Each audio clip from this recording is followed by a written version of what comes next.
एक दिन गुस्से में भरे हुए हजरत उमर रजी अल्लाह अन्हु नंगी तलवार लेकर चल पड़े। रास्ते में नईम बिन अब्दुल्ला से मुलाकात हो गई। नईम बिन अब्दुल्ला कहने लगे, ऐ उमर, इस सख्त दोपहर में इतनी जल्दी कहां जा रहे हो? उमर कहने लगे, आज मैं मोहम्मद बिन अब्दुल्ला का फैसला करने के लिए घर से निकल पड़ा हूं। नईम बिन अब्दुल्ला ने कहा, मोहम्मद को कत्ल करके बनु हाशिम और बनु जोहरा से कैसे बच सकोगे? हजरत उमर ने कहा, मालूम होता है तुम भी अपना पिछला दीन छोड़ के बेदीन हो चुके हो। नईम ने कहा, ए उमर, एक अजीब बात ना बताओ, तुम्हारे बहन और बहनोई तुम्हारा दीन छोड़कर बेदीन हो चुके हैं। यह सुनकर उमर गुस्से से बेकाबू हो गए और सीधे बहन बहनोई का रुख किया और दरवाजा खटखटाया। घर के अंदर चंद मुसलमान छुपकर कुरान पढ़ रहे थे। हजरत उमर रजी अल्लाह अन्हु की आवाज सुनकर सब लोग डर गए और कुरान की औराक छोड़कर इधर उधर छुप गए। बहन ने उठकर दरवाजा खोला तो हजरत उमर चिल्लाकर बोले कि ए अपनी जान की दुश्मन, क्या तू भी मुसलमान हो गई है? फिर अपने बहनोई हजरत साद बिन जैद रजी अल्लाह अन्हु पर झपटे और उनकी दाढ़ी पकड़कर उनको जमीन पर पटक दिया और सीने पर सवार होकर मारने लगे। उनकी बहन फातिमा अपने शौहर को बचाने के लिए दौड़ पड़ी तो हजरत उमर ने उनको ऐसा तमाचा मारा कि उनके कानों के झूमर टूटकर गिर पड़े और उनका चेहरा खून में लथपथ हो गया। बहन ने साफ साफ कह दिया कि उमर सुन लो, तुमसे जो हो सके कर लो। बहन ने जोश गजब में कहा, उमर, अगर तेरे दीन के बजाय दूसरा दीन ही बरहक हो तो अशहदु अन ला इलाहा इल्लल्लाह व अशहदु अन्ना मुहम्मदुन रसूलुल्लाह, मैं शहादत देती हूं कि अल्लाह के सिवा कोई इबादत के लायक नहीं और मोहम्मद सल्लल्लाहु अलैहि वसल्लम अल्लाह के रसूल है। यह सुनकर हजरत उमर रजी अल्लाह अन्हु पर मायूसी के बादल छा गए और उन्हें अपनी बहन के चेहरे पर खून देखकर शर्म और नदामत भी महसूस हुई। कहने लगे, अच्छा ये किताब जो तुम्हारे पास है जरा मुझे भी पढ़ने को दो। बहन ने कहा, तुम नापाक हो, इस किताब को सिर्फ पाक लोग ही छू सकते हैं, उठो गुस्ल करो। हजरत उमर रजी अल्लाह अन्हु ने उठकर गुस्ल किया, फिर किताब ली और बिस्मिल्लाहिर्रहमानिर्रहीम पढ़ी। कहने लगे, ये तो बड़े पाकीज़ा नाम है। इसके बाद सूरह ताहा की कुछ आयतें तिलावत की और कहने लगे, ये बड़ा उम्दा और बड़ा अच्छा कलाम है, मुझे मोहम्मद सल्लल्लाहु अलैहि वसल्लम का पता बताओ। उसी वक्त एक सहाबी हजरत हब्बाब रजी अल्लाह अन्हु उमर के ये फ़िक्रे सुनकर अंदर से बाहर आ गए और कहने लगे, उमर खुश हो जाओ, मुझे उम्मीद है कि रसूलुल्लाह सल्लल्लाहु अलैहि वसल्लम ने जुमेरात की रात तुम्हारे मुताल्लिक जो दुआ की थी कि ए अल्लाह, उमर बिन खत्ताब या अबू जहल बिन हिशाम के जरिए इस्लाम को कुव्वत पहुंचा, ये वही है। और इस वक्त रसूलुल्लाह सफ़ा के पास वाले मकान में तशरीफ़ फरमा है। ये सुनकर हज़रत उमर रज़ी अल्लाह तआला अन्हु ने अपनी तलवार हमाइल की और उस घर के पास आकर दरवाजे पर दस्तक दी। एक आदमी ने उठकर दरवाजे की दराज से झांका तो देखा कि उमर तलवार हमाइल किए मौजूद है। उसने जल्दी से लपक कर रसूलुल्लाह सल्लल्लाहु अलैहि वसल्लम को इत्तला दी और सारे लोग सिमेट कर यकजा हो गए। हजरत हमजा रजी अल्लाह अन्हु ने पूछा, क्या बात है? लोगों ने कहा, उमर है। हजरत हमजा रजी अल्लाह ने कहा, बस उमर है, दरवाजा खोल दो। अगर वो खैर की नीयत से आया है तो उसे हम खैर अता करेंगे, और अगर कोई बुरा इरादा लेकर आया है तो हम उसी की तलवार से उसका काम तमाम कर देंगे। इधर रसूलुल्लाह सल्लल्लाहु अलैहि वसल्लम अंदर तशरीफ फरमा थे। आप अलैहिस्सलाम पर वही नाजिल हो रही थी। वही नाजिल हो चुकी तो हजरत उमर के पास तशरीफ लाए। बैठक में मुलाकात हुई। आप अलैहिस्सलाम ने सख्ती से झटकते हुए फरमाया, उमर, क्या तुम इस वक्त तक बाज ना आओगे जब तक अल्लाह ताला तुम पर भी वैसी ही जिल्लत और रुसवाई और इबरतनाक सजा नाजिल न फरमा दे जैसी वलीद बिन मुगीरा पर नाजिल हो चुकी है। आप अलैहिस्सलाम के इस इरशाद के बाद हजरत उमर रजी अल्लाह अन्हु के लबों से आहिस्तगी से इस्लाम कबूल करने के अल्फाज निकले, अशहदु अल्ला इलाहा इल्लल्लाह व इन्नका रसूलुल्लाह, मैं गवाही देता हूं कि अल्लाह के सिवा कोई लायक इबादत नहीं और यकीनन आप अलैहिस्सलाम अल्लाह के रसूल हैं। हुजूर अलैहिस्सलाम ने मारे खुशी के नारे तकबीर बुलंद फरमाया और ये मंजर देखकर सबकी जबानों पर यक आवाज अल्लाहु अकबर गूंज उठा। फिर हजरत उमर रदी अल्लाह ताला अन्हु कहने लगे, کہ یا رسول اللہ یہ چھپ چھپ کر خدا کی عبادت کرنے کے کیا معنی؟ اٹھے، ہم کعبہ میں چل کر علل اعلان خدا کی عبادت کریں گے، اور خدا کی قسم میں کفر کی حالت میں جن جن مجلسوں میں بیٹھ کر اسلام کی مخالفت کرتا رہا ہوں، میں اب ان تمام مجالس میں اپنے اسلام کا اعلان کروں گا۔ پھر حضور صلی اللہ علیہ وسلم صحابہ کی جماعت کو لے کر 2 قطاروں میں روانہ ہوئے۔ ایک صف کے آگے آگے حضرت حمزہ رضی اللہ تعالی عنہ چل رہے تھے، اور دوسری صف کے آگے آگے حضرت عمر بن خطاب رضی اللہ تعالی عنہ تھے۔ اس شان سے مسجد حرام میں داخل ہوئے اور نماز ادا کی، اور حضرت عمر رضی اللہ تعالی عنہ نے حرم کعبہ میں مشرکین کے سامنے اپنے اسلام کا اعلان کیا۔ یہ سنتے ہی ہر طرف سے کفار دوڑ پڑے اور حضرت عمر رضی اللہ تعالی عنہ کو مارنے لگے، اور حضرت عمر رضی اللہ بھی ان لوگوں سے لڑنے لگے۔ ایک ہنگامہ برپا ہو گیا، لوگ حضرت عمر رضی اللہ عنہ کو مار رہے تھے اور حضرت عمر لوگوں کو مار رہے تھے، یہاں تک کہ سورج سر پر آ گیا اور حضرت عمر رضی اللہ عنہ تھک کر بیٹھ گئے۔ لوگ سر پر سوار تھے۔ حضرت عمر رضی اللہ نے کہا، جو بن پڑے کر لو، خدا کی قسم اگر ہم لوگ 300 کی تعداد میں ہوتے تو پھر مکے میں یا تم ہی رہتے یا ہم ہی رہتے۔ اتنے میں حضرت عمر رضی اللہ عنہ کا ماموں ابو جہل آ گیا۔ اس نے پوچھا کہ یہ ہنگامہ کیسا ہے؟ لوگوں نے بتایا کہ حضرت عمر مسلمان ہو گئے ہیں، اس لیے لوگ ان پر حملہ آور ہوئے ہیں۔ یہ سن کر ابو جہل نے خطیم کعبہ میں کھڑے ہو کر اپنی آستین سے اشارہ کر کے اعلان کر دیا کہ میں نے اپنے بھانجے عمر کو پناہ دی۔ ابو جہل کا یہ اعلان سن کر سب لوگ ہٹ گئے۔ حضرت عمر رضی اللہ تعالی عنہ کا بیان ہے کہ اسلام لانے کے بعد میں ہمیشہ کفار کو مارتا اور ان کی مار کھاتا رہا، یہاں تک کہ اللہ تعالیٰ نے اسلام کو غالب فرما دی۔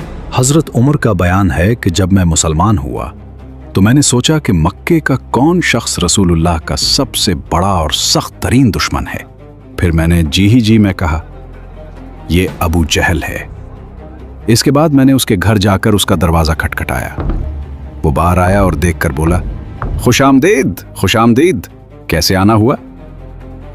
میں نے کہا، تمہیں یہ بتانے آیا ہوں کہ میں اللہ اور اس کے رسول محمد پر ایمان لا چکا ہوں، اور جو کچھ وہ لے کر آئے ہیں اس کی تصدیق کر چکا ہوں۔ حضرت عمر کا بیان ہے کہ یہ سنتے ہی اس نے میرے رخ پر دروازہ بند کر لیا اور بولا، اللہ تیرا برا کرے، اور جو کچھ تو لے کر آیا ہے اس کا بھی برا کرے۔ حضرت حمزہ بن عبد المطلب اور عمر بن خطاب کے مسلمان ہو جانے کے بعد ظلم کے بادل چھٹنا شروع ہو گئے۔ حالت کی رفتار بدل چکی تھی، لیکن ابو طالب کے اندیشے برقرار تھے۔ انہیں مشرکین کی طرف سے اپنے بھتیجے کے متعلق برابر خطرہ محسوس ہو رہا تھا۔ وہ پچھلے واقعات پر برابر غور کر رہے تھے۔ مشرکین نے انہیں مقابلہ آرائی کی دھمکی دی تھی۔ اب سوال یہ تھا کہ ان حالات میں ابو طالب کو کیا کرنا چاہیے؟ انہوں نے یہ منظر دیکھا کہ قریش کھل کر اس کے بھتیجے کی دشمنی پر آ گئے، تو انہوں نے اپنے جد اعلیٰ عبد مناف کے 2 صاحبزادوں ہاشم اور مطالب سے وجود میں آنے والے خاندانوں کو جمع کیا اور انہیں دعوت دی کہ اب تک وہ اپنے بھتیجے کی حفاظت و حمایت کا جو کام تنہا انجام دیتے رہے ہیں، اب اسے سب مل کر انجام دیں۔ ان کٹھن سمے میں ایک جٹ رہنا ہوگا۔ ابو طالب کی یہ بات عربی حمیت کے پیش نظر ان دونوں خاندانوں کے سارے مسلم اور کافر افراد نے قبول کی۔ البتہ صرف ابو طالب کا بھائی ابو لہب ایک ایسا فرد تھا جس نے اسے منظور نہ کیا اور سارے خاندان سے الگ ہو کر مشرکین قریش سے جاملہ اور ان کا ساتھ دیا۔ اعلان نبوت کے 7ویں سال میں کفار مکہ نے جب دیکھا کہ روز بروز مسلمانوں کی تعداد بڑھتی جا رہی ہے اور حضرت حمزہ و حضرت عمر بھی رضی اللہ عنہ جیسے بہادران قریش بھی دامن اسلام میں آ گئے، تو غیظ و غضب میں یہ لوگ آپے سے باہر ہو گئے، اور تمام سرداران نے اور قریش اور ملکہ کے دوسرے کفار نے یہ اسکیم بنائی کہ حضور علیہ السلام اور آپ کے خاندان کا مکمل بائیکاٹ کر دیا جائے اور ان لوگوں کو کسی تنگ و تاریک جگہ میں محصور کر کے ان کا دانا پانی بند کر دیا جائے تاکہ یہ لوگ مکمل طور پر تباہ و برباد ہو جائیں۔ چنانچہ اس خوفناک تجویز کے مطابق تمام قبائل قریش نے آپس میں یہ معاہدہ کیا کہ جب تک بنی ہاشم کے خاندان والے حضور علیہ السلام کو قتل کے لیے ہمارے حوالے نہ کر دیں، کوئی شخص بنو ہاشم کے خاندان سے شادی بیاہ نہ کرے، کوئی شخص ان لوگوں کے ہاتھ کسی قسم کے سامان کی خرید و فروخت نہ کرے، کوئی شخص ان لوگوں کے ہاتھ किसी किस्म के सामान की खरीद व फरोख्त ना करे। कोई शख्स उन लोगों से मेल जोल, सलाम व कलाम और मुलाकात व बात ना करे। कोई शख्स उन लोगों के पास खाने पीने का कोई सामान न जाने दे। मंसूर बिन अकरमा ने इस मुआहिदा को लिखा और तमाम सरदारान कुरैश ने उस पर दस्तखत करके इस दस्तावेज को काबा के अंदर लटका दिया गया। अबू तालिब मजबूरन हुजूर अक़दस सल्लल्लाहु अलैहि वसल्लम और दूसरे तमाम खानदान वालों को लेकर पहाड़ की उस घाई में, जिसका नाम शोबे अबी तालिब था, पनाह गुज़ी हुए। अबू लहब के सिवा खानदान बनु हाशिम के काफिरों ने भी खानदानी हमीयत व पासदारी की बिना पर इस मामले में हुजूर अलैहिस्सलाम का साथ दिया और सब के सब पहाड़ के उस तंगो तारीक जगह में महसूर होकर कैदियों की सी जिंदगी बसर करने लगे। और ये 3 बरस का ज़माना इतना सख्त और कठिन गुजरा कि बनु हाशिम दरख्तों के पत्ते और सूखे छोड़े पक्का पक्का कर खाते थे और उनके बच्चे भूख प्यास की शिद्दत से तड़प तड़प कर दिन रात रोया करते थे। इस बाइकॉट के नतीजे में हालात निहायत संगीन हो गए। गल्ले और सामान खुर्दनोश की आमद बंद हो गई, क्योंकि मक्के में जो गल्ला या फरोख्तनी सामान आता था उसे मुशरिकीन लपक कर खरीद लेते थे। इसलिए महसूरीन की हालत निहायत पतली हो गई। उन्हें पत्ते और चमड़े खाने पड़े। फाका खुशी का हाल ये था कि भूख से बलकते हुए बच्चों और औरतों की आवाजें घाटी के बाहर सुनाई पड़ती थीं। उसके पास बमुश्किल ही कोई चीज पहुंच पाती थी, और वो भी पसे पर्दा। वो अगरचे काफलों से सामान खरीद सकते थे जो बाहर से मक्का आते थे, लेकिन उनके सामान के दाम भी मक्के वाले इस कदर बढ़ाकर खरीदने के लिए तैयार हो जाते थे कि महसूरीन के लिए कुछ खरीदना मुश्किल हो जाता। मुसलसल 3 साल तक हुजूर अलैहिस्सलाम, इसके बाद खानदान बनु हाशिम पर ऐसे मसाइब आए जिन्होंने तारीख का रुख बदल दिया। यहाँ तक कि खुद कुरैश के कुछ रहम दिलों को बनु हाशिम की इन मुसीबतों पर रहम आ गया और उन लोगों ने इस जालिमाना मुआहिदे को तोड़ने की तहरीक उठाई। चुनाचे हिशाम बिन अम्र आमरी, ज़हीर बिन उम्माया, अबुल बख्तरी वगैरह ये सब मिलकर एक साथ हरम काबा में गए और ज़हीर ने, जो अब्दुल मुत्तलिब के नवासे थे, कुफ़ार कुरैश को मुखातिब करके अपनी परजोश तकरीर में ये कहा कि ऐ लोगो, ये कहाँ का इंसाफ है कि हम लोग तो आराम से ज़िंदगी बसर कर रहे हैं और ख़ानदान बनु हाशिम के बच्चे भूख प्यास से बेकरार होकर तड़प रहे हैं। खुदा की कसम, जब तक उस वहशियाना मुआहिदे की या दस्तावेज फाड़ कर पाँव से न रोंद दी जाएगी, मैं हरगिज़ चैन से नहीं बैठ सकता। ये तकरीर सुनकर अबू जहल ने तलब कर कहा कि खबरदार, हरगिज़ तुम इस मुआहिदे को हाथ नहीं लगा सकते। ज़मा ने अबू जहल को ललकारा और उस जोर से डांटा कि अबू जहल की बोलती बंद हो गई। इसी तरह मुतम बिन अदी और हिशाम बिन अमरो ने भी खम ठोंक कर अबू जहल को झड़क दिया और अबू बकरी ने तो साफ साफ कह दिया कि ऐ अबू जहल, इस जालिमाना मुआहिदे से ना हम पहले राजी थे और ना अब हम इसके पाबंद हैं। इसी मजमा में एक तरफ अबू तालिब भी बैठे हुए थे।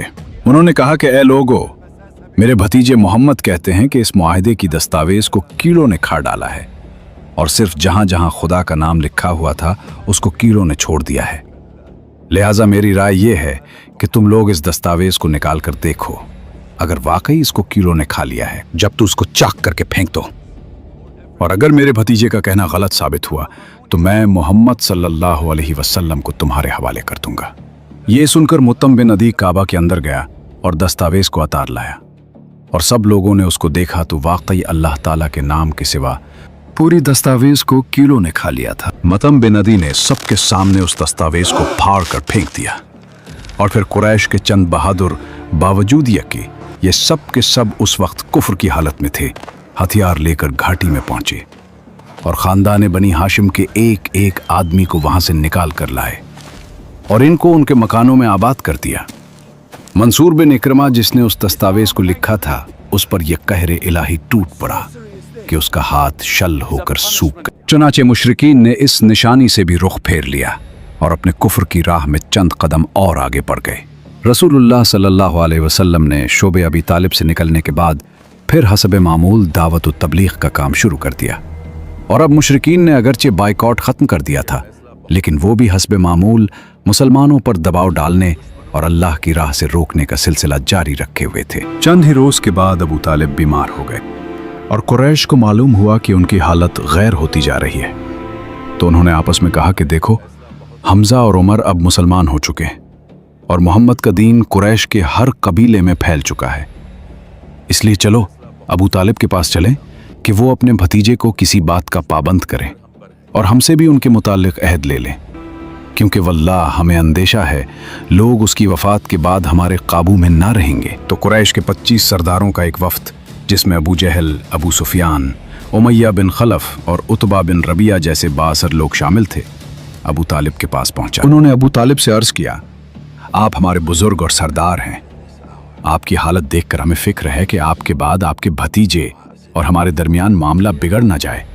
आप हमारे और उनके दरमियान कोई समझौता करवा दें कि वो हमें अपने हाल पर छोड़ दें और हम उन्हें उनके हाल पर। अबू तालिब ने नबी करीम सल्लल्लाहु अलैहि वसल्लम को बुला भेजा और कुरैश की पेशकश आप सल्लल्लाहु अलैहि वसल्लम के सामने रखी। इस मौके पर जो मुकालमा हुआ वो तारीख का एक अहम हिस्सा है।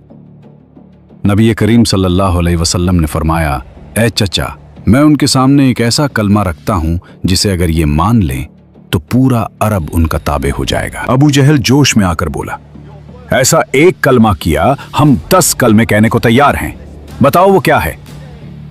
आप सल्लल्लाहु अलैहि वसल्लम ने फरमाया, ला इलाहा इल्लल्लाह, और फरमाया कि इन बुतों की पूजा छोड़ दो। वो ये कहते हुए वहां से उठ खड़े हुए कि अब हमारे और तुम्हारे दरमियान फैसला तलवार ही करेगी।